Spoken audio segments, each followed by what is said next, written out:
Hello viewers, this is Suman Dutta. তো আজকে present হলাম নতুন একটা ভিডিও নিয়ে। আজকে থাকছে ত্রিপুরা ক্লাস 10-এর জন্য এই কেমিস্ট্রি থেকে আরেকটা গুরুত্বপূর্ণ পার্ট, ধাতু এবং অধাতু। ঠিক আছে, তো ধাতু এবং অধাতু থেকে আমি বিভিন্ন বছরে আসা কিছু গুরুত্বপূর্ণ প্রশ্ন তোমাদের সাথে শেয়ার করব।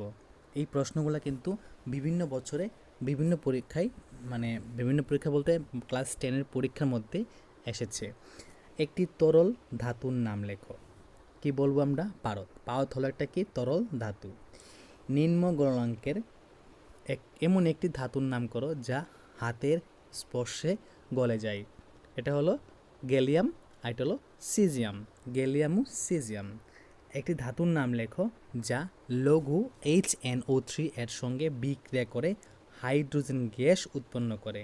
ম্যাগনেসিয়াম আর ম্যাঙ্গানিজ। গ্রিগনার্ড বিকারক প্রস্তুতিতে কোন ধাতু ব্যবহৃত হয়? ম্যাগনেসিয়াম। ঠিক আছে, কোন ধাতু? ম্যাগনেসিয়াম। দুটি উভয়ধর্মী অক্সাইডের নাম লেখো। অ্যালুমিনিয়াম ও জিঙ্ক। দুটি পশম অক্সাইডের নাম লেখো। কার্বন মনোঅক্সাইড ও নাইট্রাস অক্সাইড। বিশুদ্ধতম আয়রনের নাম লেখো। পেটালোহা।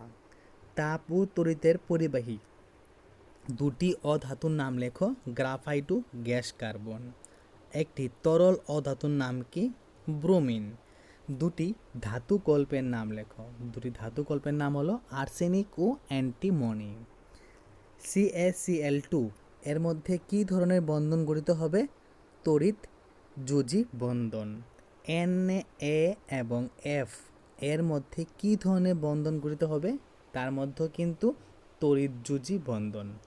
এখন দেখো, যদি Li ও F বলে, ঠিক আছে, এখানে আমি যেমন Na বলেছি, F বলেছি, যদি Li এবং F বলে তার মধ্যেও কিন্তু তড়িৎ যোজী বন্ধন গঠিত হয়।